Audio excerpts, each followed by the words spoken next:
욥기서 7장 1절부터 10절까지입니다.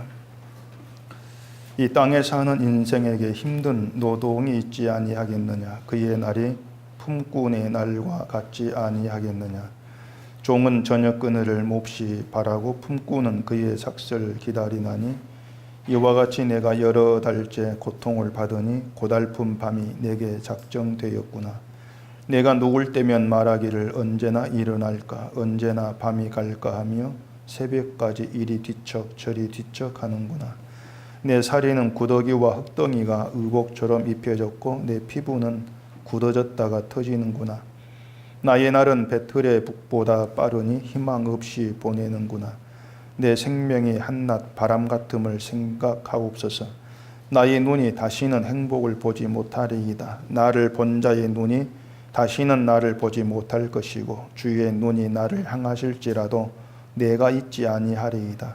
구름이 사라져 없어짐 같이 수월로 내려가는 자는 다시 올라오지 못할 것이오니 그는 다시 자기 집으로 돌아가지 못하겠고 자기 처소도 다시 그를 알지 못하리이다. 아멘. 기도하겠습니다. 저희가 세상을 살아가면서 내 뜻대로 되지 않고 내 기대에 맞지 않는 것 때문에 늘 우리 속에는 불만으로 가득합니다. 이러한 불만이 우리에게 또 무엇을 보여주고 이 불만의 마음 품고 살아간 나를 어떻게 또 봐야 할 것인가를 오늘 이 말씀 안에서 깨달아 알게 하시고 우리의 본래 모습 속에서 하나님의 하나님됨을 이 시간 더 깊이 알아갈 수 있도록 은혜 주시옵소서. 예수님 이름으로 기도합니다. 아멘. 욥과 그 친구들이 대화를 하고 있는 것은 어떤 그 좋은 분위기는 아닌 겁니다. 자기가 알고 있는 이제 하나님에 대해서 또 자기에게 있는 어떤 그 성경 지식이랄까요, 또 신학 지식 뭐 이런 것을 가지고 서로 이제 토론을 하는 것이기 때문에 서로 자기가 이제 맞다 어떤 이런 그 고집 그 생각에서 얘기를 주고받고 있는 것이죠. 그렇기 때문에 분위기가 뭐 그렇게 썩 좋은 대화는 아닌 겁니다. 욥과 친구들은 서로 자기 주장을 굽히지를 않습니다. 서로 자기가 맞는 얘기를 하고 있기 때문에 그래서 이 성경 토론이라고 하는 건 항상 그 평행선으로 가기가 쉽습니다. 어느 한쪽에 내가 틀렸다 이렇게 자기 걸 내려놓고 상대방 걸 받아들이는 그런 극히 드물다 이렇게 얘기할 수가 있어요. 항상 내가 옳다는 그 고집이 이제 나타나게 되어 있는 것이죠. 그래서 늘 토론을 하게 되면 답을 얻지를 못합니다. 답을 얻지 못하고 너는 네가 알고 있는 대로 믿고 나는 내가 안 대로 믿겠다 이렇게 끝나는 게 거의 대부분이다 이렇게 볼 수가 있습니다. 욥과 친구들의 토론은 나중에 갑자기 하나님이 이제 등장해서 욥에게 말씀을 하시고 또 욥이 회개하고 배의 축복을 받고 이렇게 갑작스럽게 전환이 되어 가지고 끝나버립니다. 이것이 욥기서가 좀 특이하다고 할 수 있는 그러한 점인데 한마디로 말해서 뭔가 좀 생뚱맞다 그렇게 할 수가 있는 거예요. 이런 점들 때문에 그 욥기가 다른 성경에 비해서 좀 이해하기 힘든 그런 그 부분이 없잖아 있는 것입니다. 뭔가 자꾸 그 예상하지 못한 그런 내용이 막 튀어나오는 것 같은 그런 느낌이 좀 들 때가 많이 있는 거예요. 그런 점에서 본문 내용도 어떻게 보면은 좀 우리 예상에서 빗나가고 또 좀 생뚱맞다고 할 수 있는 그런 내용이라고 할 수가 있죠. 우리가 욥이 어떤 사람이란 걸 1장을 통해서 이제 알고 시작을 했기 때문에 우리가 예상하지 못한 이 본문인 그 내용이라고 하는 것은 욥이라면은 적어도 좀 이렇게 얘기를 해야 되지 이런 선입견이 있는 겁니다. 욥은 신앙이 좋고 악에서 떠난 자고 이렇게 소개가 되었기 때문에 그런 욥이라면은 좀 이런 어려움, 그런 고난, 재앙 이런 것 속에서도 좀 이런 모습이 나와줘야 되고 이렇게 말을 해야 되지. 그게 우리 속에 가지고 있는 거예요. 근데 본문 보면 전혀 그런 것과 내용이 뭡니다.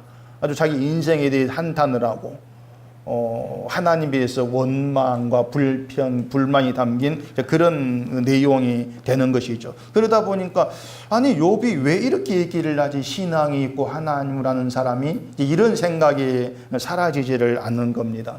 그래서 우리는 이 욥을 이제 아주 그 신앙이 좋은 사람으로 그 생각을 하고 시작을 하기 때문에 이제 그런 좀 부딪힘이 있다는 걸 좀 생각할 필요가 있어요. 우리가 그렇지 않습니까? 신앙이 좋다 그러면 항상 그 얘기 예상한 우리의 그 생각이 있습니다. 신앙이 좋으니까 이렇게 행동을 해야 되고 또 이런 말이 나와야 되고 이렇게 이제 예상을 하죠. 그래서 어떤 고난이 고통이 있어도 하나님이 의지하는 그런 믿음으로 본을 보여주면 좋겠다. 이러한 우리 바람을 또 내보이기도 하고 있는 것이죠. 그래야만이 신앙 좋은 사람답고 우리가 본받을 만한 인물이다.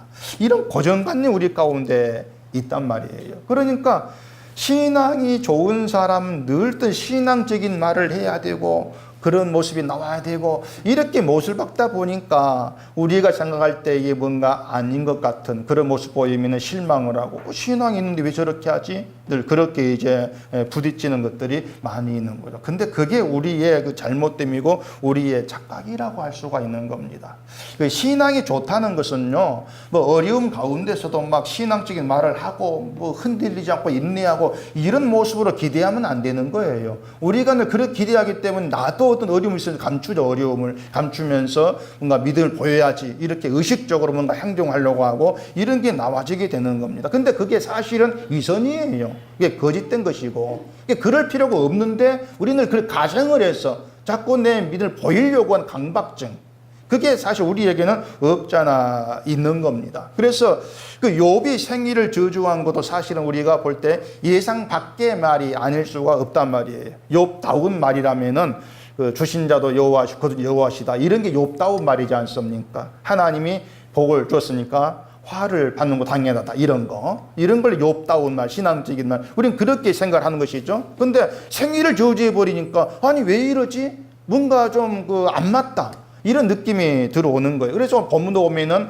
우리 예상이 좀 벗어난 그런 내용이 될 수가 있는 겁니다. 얘기한 대로 엄청난 욥이라면 엄청난 고통을 겪는 그런 이제 현실에서도 뭐 하나님께 맡기고 또 하나님이 자기를 붙들어 주기를 기도하고 그렇게 해서 고난을 잘 헤쳐나가고 뭐 이렇게 되어져야만이 이제 믿음이 있는 것 생각하는데 전혀 그것이 아니고 막 넘어지고 실패하고 불만이 나오고 이런 모습 보이다 보니까 아니 욥이 왜 이래?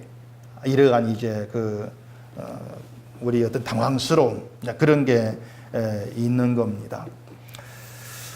저는 이 욥에 어찌 보면은 좀 실패한 것 같은 그런 모습이잖아요. 욥의 그런 모습 보면서 욥이 뭔가 잘못되었다 이 생각보다도요, 욥을 그렇게 생각하는 우리가 그동안 신앙이 너무 외적으로 막 포장이 되고 항상 남에게 좋은 모습만 보여주려고 애를 써왔기 때문이 아니냐, 저는 그렇게 생각을 하고 싶어요. 그러니까 우리 자체가 겉과 속이 다르다는 얘기죠.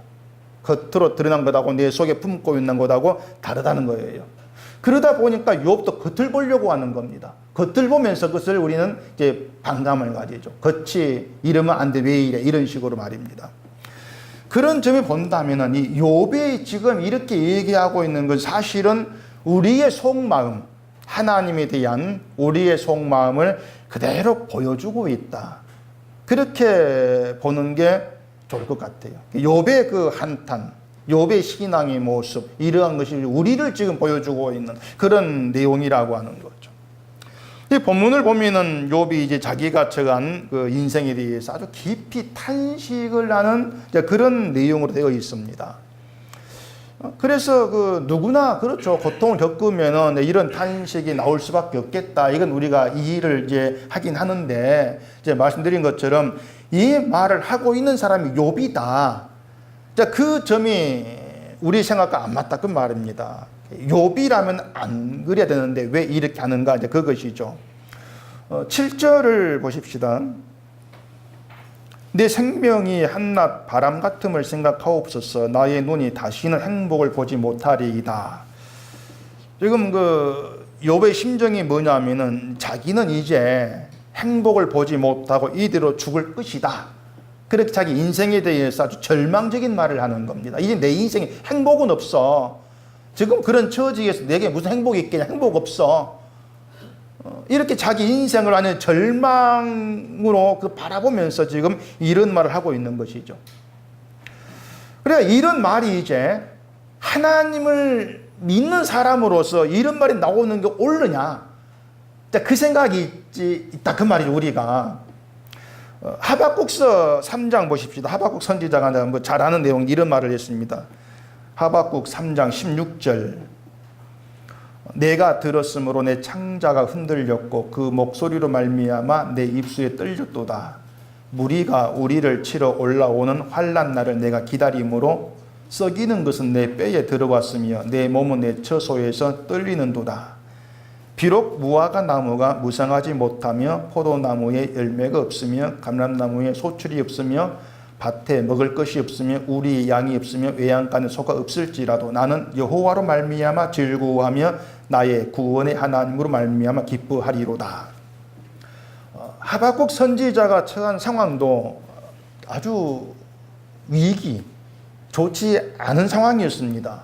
금방 지금 바빌론이 쳐들어와서 이스라엘을 무너질 그런 위기 상황이에요. 거기에 창자가 흔들려고 이렇게 이제 표현하고 있단 말이죠.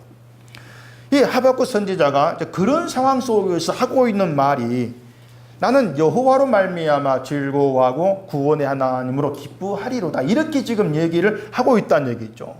그러니까 하박국 선지자는 나의 기쁨은 여호와 하나님이지 무슨 무화과 나무, 뭐 포도나무 열매, 밭의 소출, 여왕간수 이게 내 기쁨이 아니다.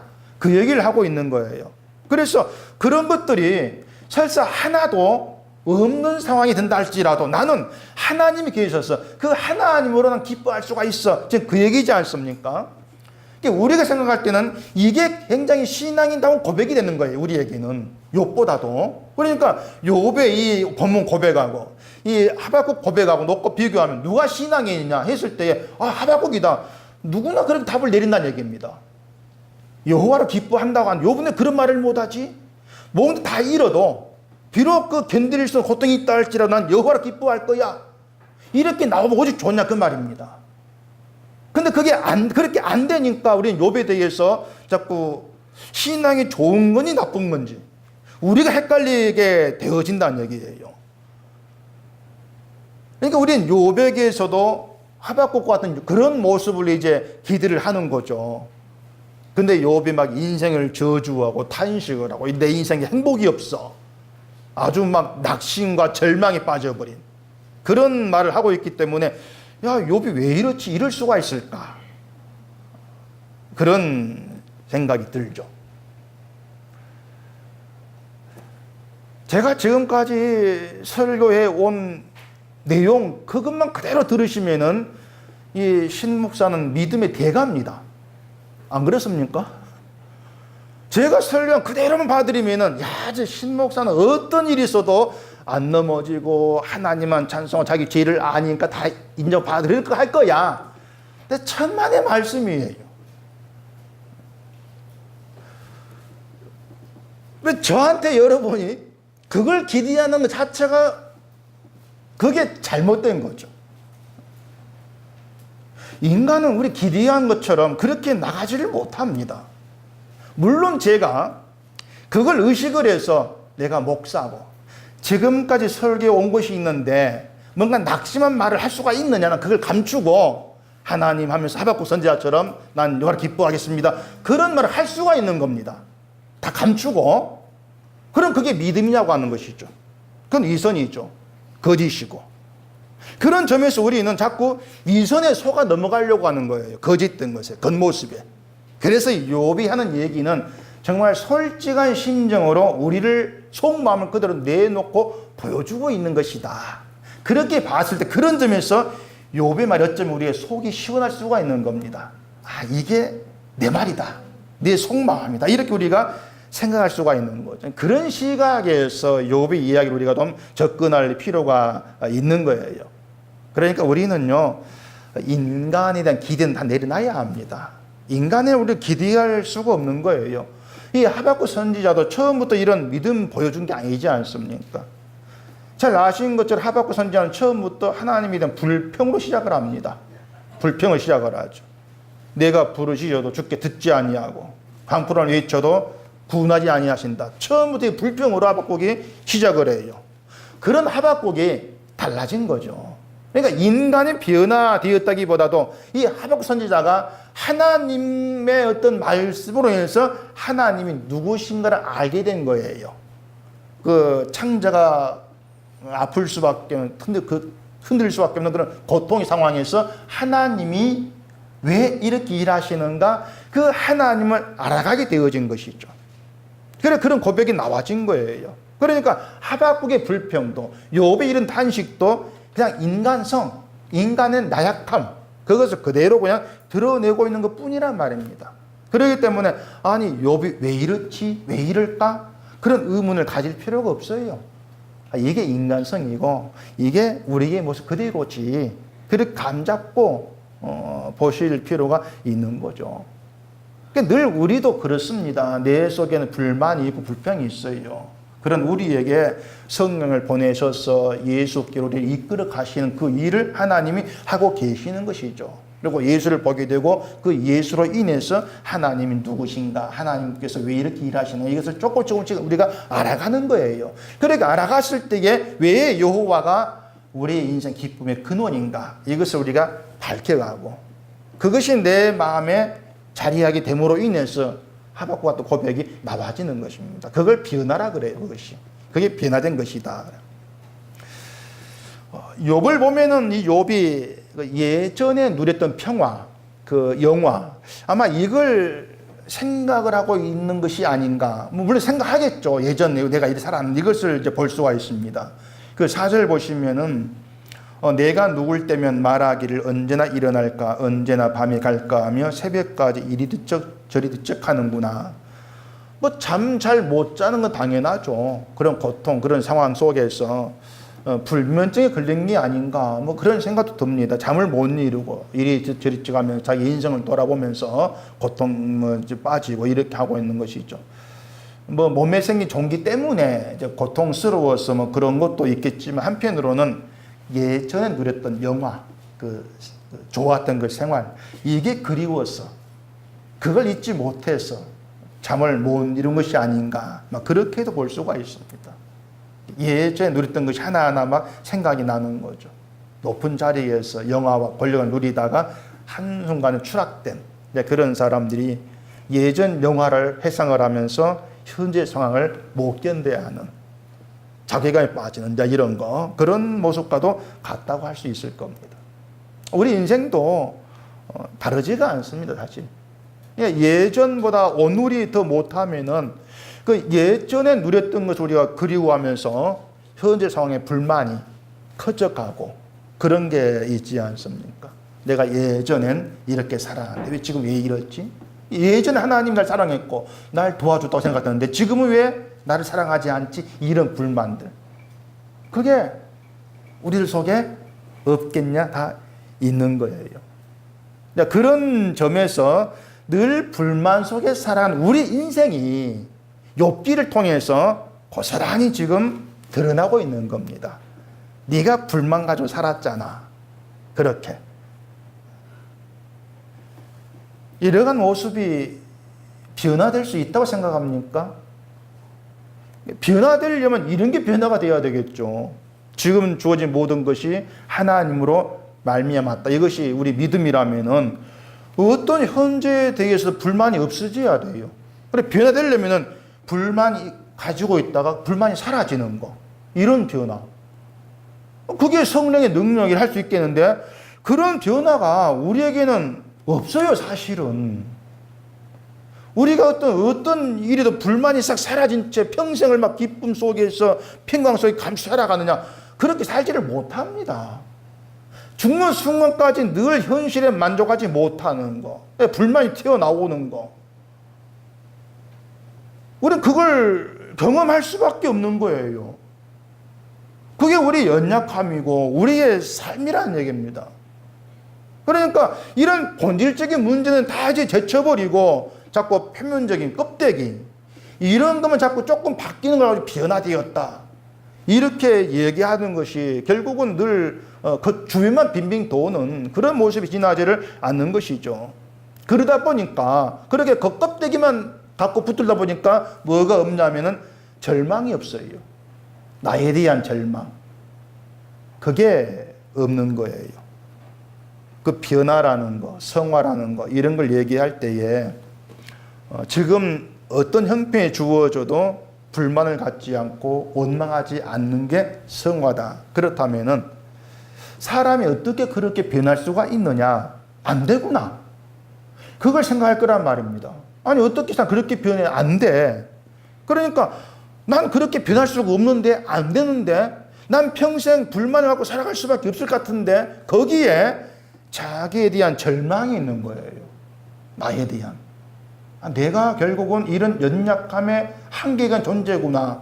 그걸 보게 되어지는 것이죠. 그렇게 자기에게 대한 절망이 있어야만이 주님의 은혜로만 됩니다. 이 말이 무슨 뜻인지를 알게 되어지는 겁니다. 말이죠. 주의 은혜로만 된다. 이게 실감이 되어지는 거예요. 그래서 내 걸 모두 다 내려놓고 정말 진심 내 속마음으로 맞습니다. 주님의 은혜로만 됩니다. 이런 고백이 나와지는 걸 가리켜서 성령의 능력으로 변하다. 이렇게 얘기한단 말입니다. 그건 성령으로 말미암아 그렇게 될 수밖에 없는 거예요. 내 걸 내려놓게 되어진다는 것이. 난 보니까 난 안 되더라.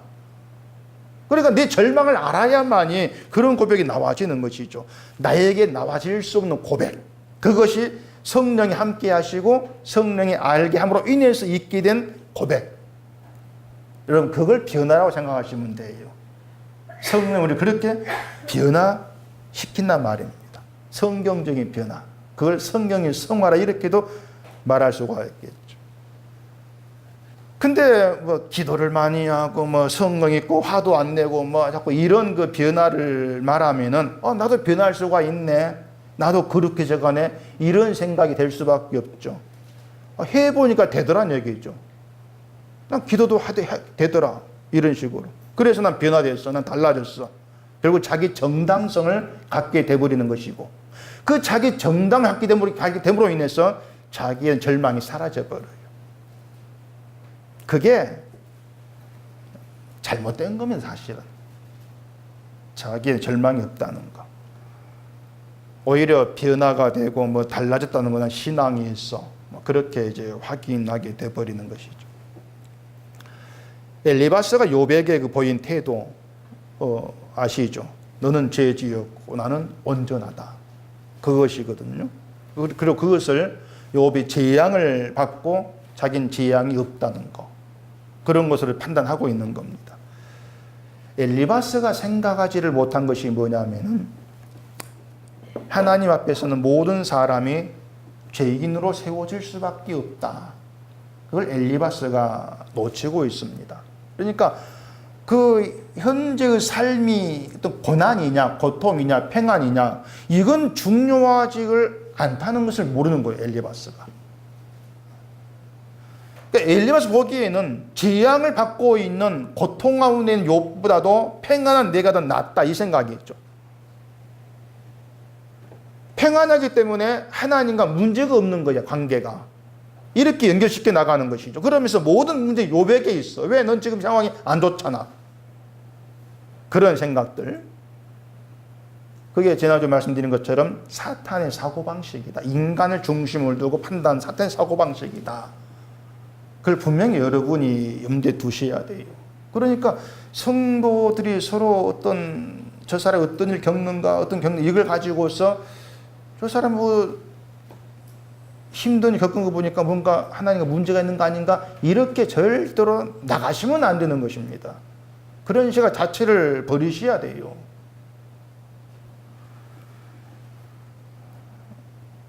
근데 엘리바스 욥이 나중에 입장이 바뀌는데요. 욥기서 42장 한번 보십시다.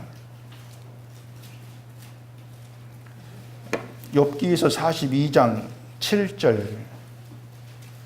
여호와께서 욥에게 이 말씀을 하신 후에 여호와께서 대만 사람 엘리바스에게 이르시되 내가 너와 내 두 친구에게 놓아나니 이는 너희가 나를 가리켜 말한 것이 내 종 욥의 말같이 옳지 못함이니라. 그런즉 너희는 수소 7과 순양 7을 가지고 내 종 욥에게 가서 너희를 위하여 번제를 드리라.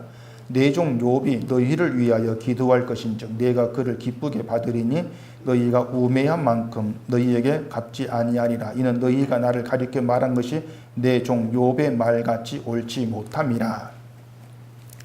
자, 하나님이 엘리바스에게 너 욥에게 가가지고 너희를 위해 번제를 드려. 번제를 드리면 욥이 너희를 위해 기도할 거야. 이렇게 나와요. 너희가 잘못되었어. 너희가 말이 잘못되었어. 이렇게 말씀하고 있는 거예요. 욥의 친구들이 봤을 때에는 자신들은 빛에 있고 욥이 어둠에 있는 겁니다.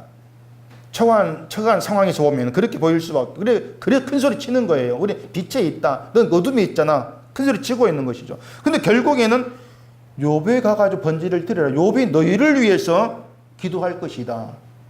이건 나중 가서 말씀드린 여 안에 이제 또 예수 그리스도의 어떤 모습이 들어있는 거예요. 그런 말을 듣고 있단 말이죠. 결국 뒤바뀌죠. 엘리바스가 어둠이고 욥이 빛에 있었다. 이러한 의미가 되지 않습니까? 그러니까 왜 그런가 하면은 욥이 지금 하나님과의 관계에 있는 거예요. 욥이 하나님 붙들고 의지하고 믿은 것이 아니고 하나님께서 욥을 붙드심으로 이걸 두고 욥이 빛에 있었다고 얘기를 하고 있는 겁니다. 하나님께서 붙드시고 계신다. 욥이 그 어떤 말을 한다 할지라도 하나님 욥을 포기치를 않고 계신다. 그런 얘기 되는 것이죠. 근데 우리가 욥의 그 40장 이런 내용을 우리가 보지 않고 본다면은 이 본문의 욥은 도무지 빛에 있는 자라고 얘기할 수 없지 않습니다. 오히려 어둠으로 가득하다고 말하는 게 사실적이 아닌가. 이렇게 얘기할 수밖에 없을 거예요. 근데 그런 것들이 자꾸 우리가 주어진 형편, 상황, 그 드러나는 말, 이것만 가지고 판단한 것이고, 실제로 욥은 빛 대신 하나님께 붙들려서 빛에 거하고 있었다. 그렇게 우리는 볼 수가 있는 거예요. 다만 빛을 알아보지 못한 것이죠, 욥이. 그 빛을 알아보지를 못했기 때문에 자기 인생의 절망을 하고 고문과 탄식이 나와지게 되는 거예요. 그 5절 보십시다. 내 살에는 구더기와 흙덩이가 의복처럼 입혀졌고 내 피부는 굳어졌다가 터지는구나. 나의 날은 배틀의 북보다 빠르니 희망 없이 보내는구나. 그리고 뒤에 7절에서 이제 내 눈이 다시는 행복을 보지 못하리라. 이렇게 자기 인생에 대해서 아주 깊이 절망을 내버리고 있는 그런 욥을 볼 수가 있죠. 자, 그러면 이제 우리는 욥처럼 인생에 대해서 절망을 하고 탄식을 하고 있느냐?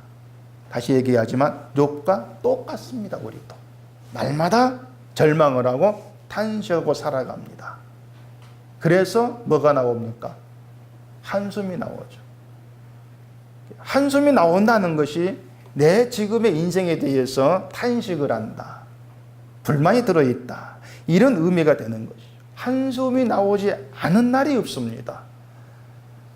자식을 봐도 한숨이 나오고 남편 봐도 한숨이 나오고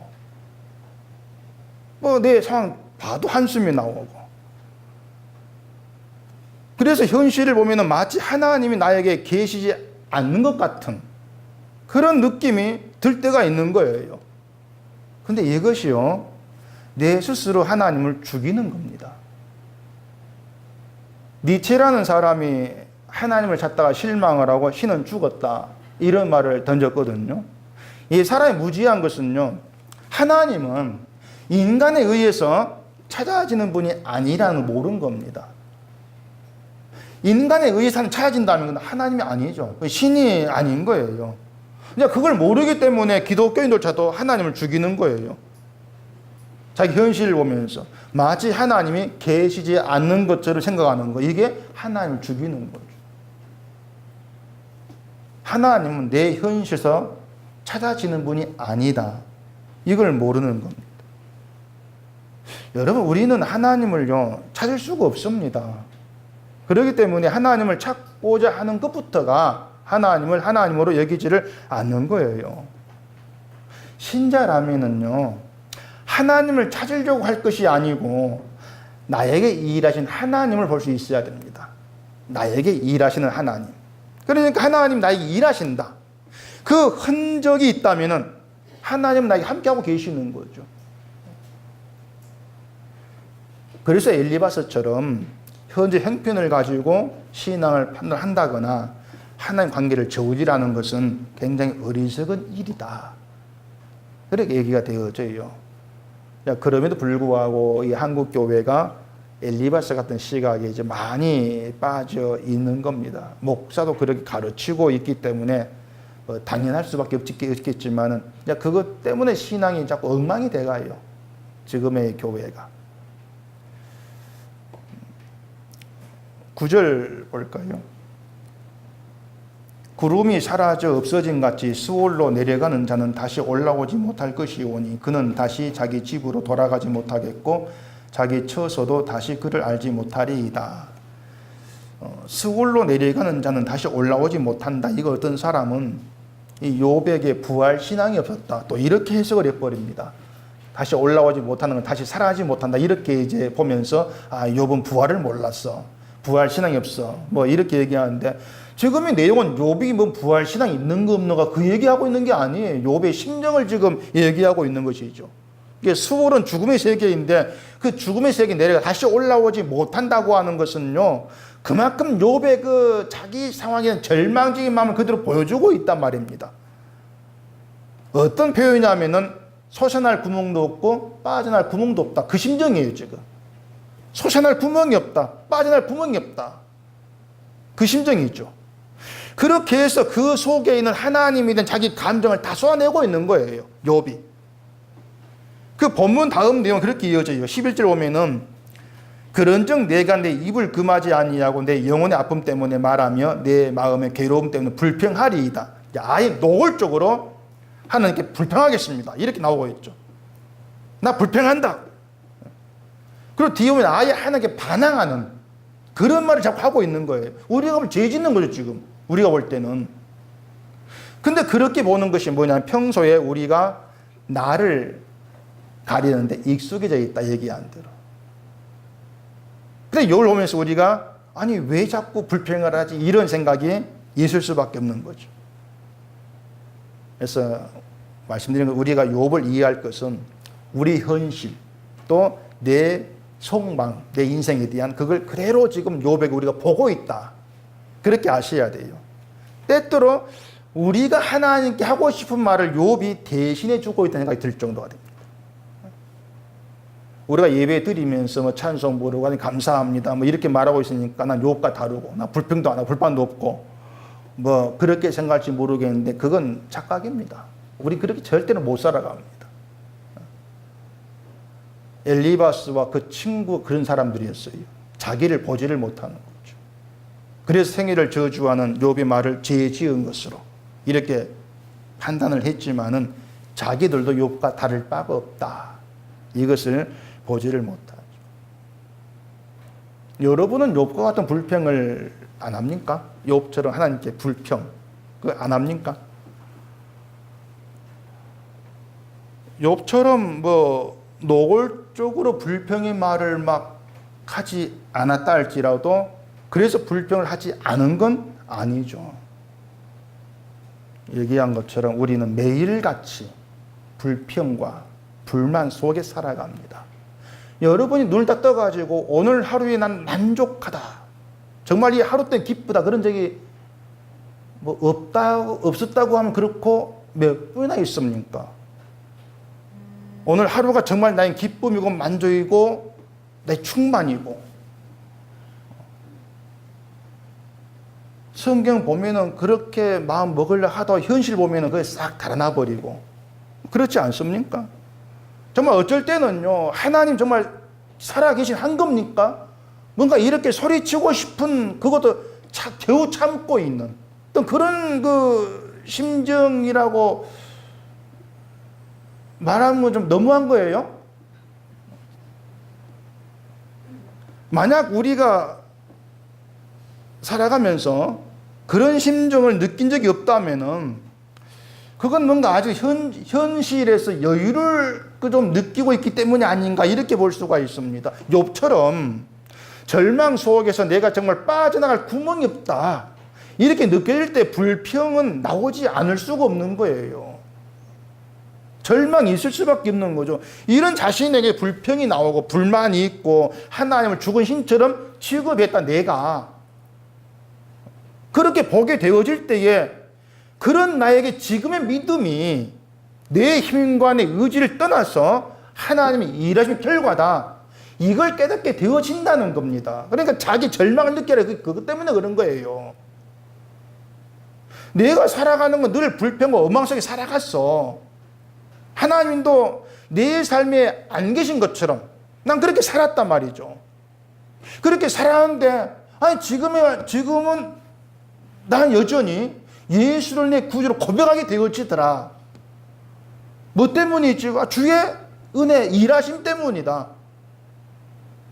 그렇게 우리의 시각이 방향이 그렇게 달라지는 거예요. 그쪽으로 하나님 쪽으로. 그래서 하나님의 살아계심을 그를 통해서 경험하게 되어지면서 하나님께 모든 걸 맡기는 믿음으로 나아가지게 되는 겁니다. 이걸 배워가는 거예요. 그런 믿음을. 한순간에 완성되는 것이 아니고 차곡차곡 배워져 가는 거예요. 우리 현재 상황 속에서. 그래서 욥 같은 상황을 두고 뭐 죄를 지어서 가는 재앙이니 뭐 신앙생활에 문제가 있느니 이렇게 우리는 말할 수가 없는 거예요. 욥이 문제가 없다는 것이 아니고 우리가 그런 문제가 있는 사람이 나부터 보자 그 말입니다. 우리가 세상을 어떻게 살고 있는가 좀 그것부터 잘 생각해보고 성경이 우리에게 뭘 말하고 있는지 이걸 보자는 얘기죠. 그러면서 성경 볼 때에 저건 내가 실천을 못하겠다. 이런 늘 말씀에 있는 절망감이 있을 수밖에 없는 것이죠. 우리는 성경을 정말 실천 못합니다. 고린도전서 16장 22절 보시면 만일 누구든 주를 사랑하지 아니하면 저주를 받을지어다 우리 주여 오시옵소서 이렇게 사도 바울이 얘기를 합니다. 이 얘기를 사도 바울이요 편지를 마무리하면서 해요. 저주 받는다 이 말을 편지를 마무리하면서 전 이 구절 볼 때마다 좀 뜨끔뜨끔합니다. 굉장히 뜨끔거려요. 근데 바울이 저주의 이 말을 마지막으로 문안 인사를 하면서 하고 있는 겁니다. 이게 문안 인사예요. 바울의 저주받는다 이 말이 인사예요. 한번 찾아보십시다. 고린도전서 16장 19절 아시아의 교회들이 너희에게 문안하고 아굴라와 브리스가와 그 집에 있는 교회가 주 안에서 너희에게 간절히 문안하고 모든 형제도 너희에게 문안하니 너희는 거룩하게 입맞춤으로 서로 문안하라. 나 바울은 친필로 너희에게 문안하노니 분위기 좋죠. 근데 그 다음에 뭐라고 했습니까?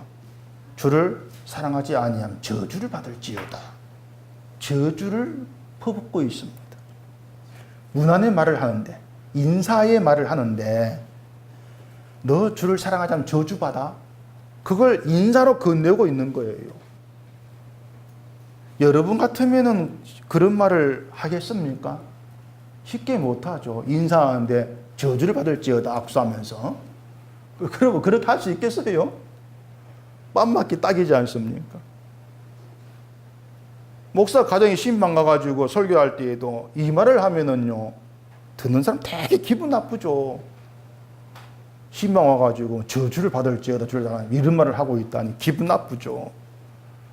바울이 고린도 교회에 화가 나가지고 문제 때문에 이런 말을 하고 있는 게 아닙니다. 바울은 교회를 사랑해요. 사랑하기 때문에 이 저주의 말을 하고 있는 거예요. 사랑하기 때문에. 오히려 저주의 말을 빼버리고 듣기 좋은 말을 하는 것이 교회를 사랑하는 것이 아니고 이용하려는 의도입니다. 이용하려고 하는 것이죠. 교회를 자기를 위해서 이용하기 위해서는 교인과 관계 나빠지면 안 되지 않습니까? 그래서 교인들 기분 나빠할 말은 안 하는 거죠. 그렇기 때문에 지금 교회에서요 죄, 저주, 심판, 지옥 이런 말들이 사라집니다. 조금씩. 서로가 부담스럽거든요. 죄인죄인 하면 부담스럽지 않습니까? 사실 기도할 때에도 이런 기도를 잘 못하죠. 주를 사랑하지 않으면 저주를 받을지어다. 우리가 주를 사랑하지 않으면 저주를 부어주시옵소서. 이런 기도를 누가 하겠습니까? 그런 기도 듣고 아멘 나오겠어요? 아멘 한다 속으로는 아니죠. 기도를 왜 저렇게 해? 불편하지 않겠습니까? 우리는요, 내가 주를 사랑하지 않는다 해도 저주를 받고 싶은 마음이 우리에게 없습니다. 그렇죠? 내가 주를 사랑하지 아니해 난 저주받고 싶지 않아. 오히려 내가 주를 사랑하지 아니해도 나를 저주하지 말고 용서해 주세요. 이런 마음이 앞서지 않겠습니까? 이렇게 우리는 항상 내 편에 있는 거예요. 그래서 힘든 일이 있으면은 원망과 불평이 앞서는 거죠. 내 편에 있으니까. 내 현실에서 하나님의 뜻과 생각을 알고 싶은 마음은 멀어져 버리는 거예요. 왜 힘들게 합니까? 늘 이 생각만 앞서는 것이죠. 그렇다면은 우리가 하나님 믿는다는 몽땅 거짓입니다. 저주를 싫어간다면은 그런 내가 하나님 믿는다 이건 거짓이고 위선이다. 그래도 할 말이 없는 사람이에요. 우리는.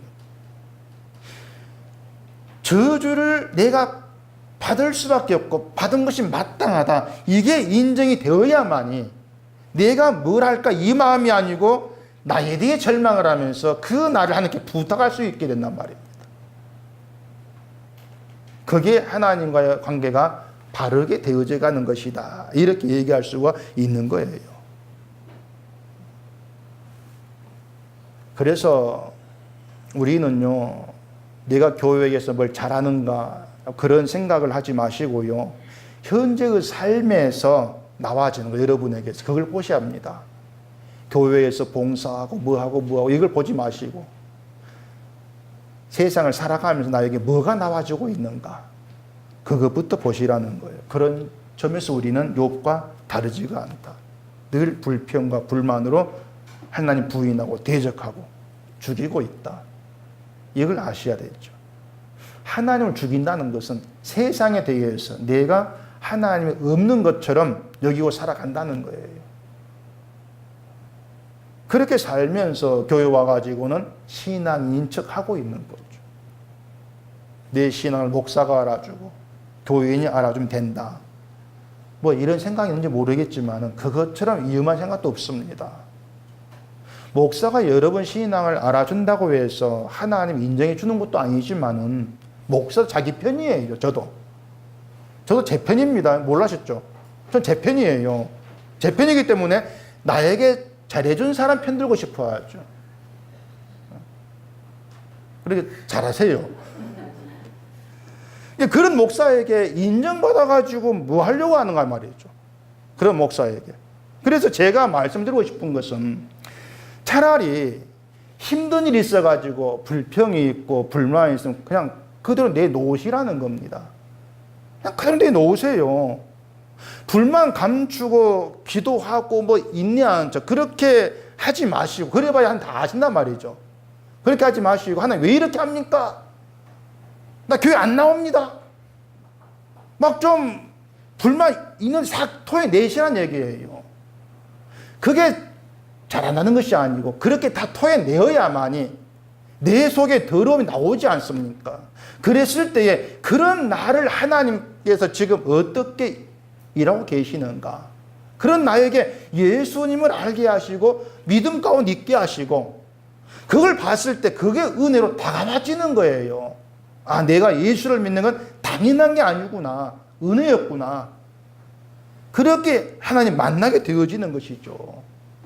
나는 늘 불만만 내배웠고 불평만 했는데 아니 그런 나를 하나님께 안 버리셨다. 안 버리셔. 끝까지 붙드시고 예수 안 있게 하시더라.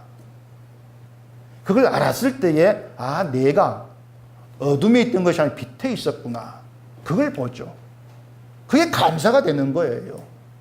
그랬을 때에 나의 어둠 같은 모든 형편도 현실도 어둠이 아니었다. 그걸 알아가면서 여호와로 난 기뻐합니다. 이런 고백이 가능해지는 거예요. 그게 성령의 능력이에요. 하나님께서 우리에게 함께 하신다면 하나님은 나의 모든 것을 아십니다. 그러니까 불만, 불평 감춘다고 해서 하나님 모르시는 게 아니겠죠. 이왕 아시는 거 어떻게 해라? 다 그냥 드러내라. 기도할 때에도 하나님 왜 이렇게 합니까? 막 불만 내 보이면 다른 분들이 아멘합니다. 자기 말 하고 있거든요.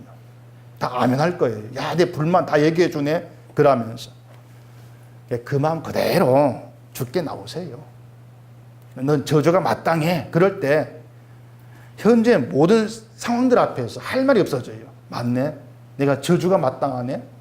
그럼 이런 고통도 나에게 마땅한 것이네. 이렇게 차곡차곡 알아가고 배워가는, 그렇게 할 말이 없는 자로 만들어 내시는 분이 하나님이세요. 그게 하나의 의도입니다. 할 말이 없는 자로 마지막에는 그렇게 나와질 때에 모든 게 은혜예요. 하나님 일하심이. 이걸 제가 이렇게 뭐 말한다고 해가지고 머리 듣고 그렇네? 안 됩니다. 삶에서 나에게 뭐가 나와지는가 보시면서 내가 이런 존재구나 깨달아 가시면서 그래서 은혜다. 그렇게 말할 수밖에 없는 그런 우리의 현실들 하나하나 봐가시면서 욥의 그 절망, 불만, 불평 그 속에서 나의 모습 깊이 들여다보시고 그런 나도 하나님께서 붙드시면서 진리의 길로 이끄시고 집어넣으셨다. 그 사실 가운데에서 기쁨이 있고 감사가 있는 여러분의 믿음이 되기를 바랍니다. 기도하겠습니다. 우리 아버지 하나님, 늘 우리가 현실을 살아가면서 봐야 될 걸 보지 못하는 무지 속에 있음을 알게 되어집니다. 늘 내 속에는 현재에 대한 불만족 때문에 불만과 불평과 원망이 가득한데도 불구하고 하나님이 못마땅한데도 불구하고 우리 그걸 감추면서 교회 생활로 가리고 신앙이 좋다는 착각 속에 늘 살아갑니다. 이러한 우리의 모든 것을 다 무너뜨리시고 내가 얼마나 악하고 더럽고 저주가 마땅한 자인가를 깨닫게 하셔서 그런 나에게 행하신 하나님 일하심 속에서 은혜와 은총을 알아가는 저희가 되게 하시옵소서. 예수님 이름으로 기도합니다. 아멘.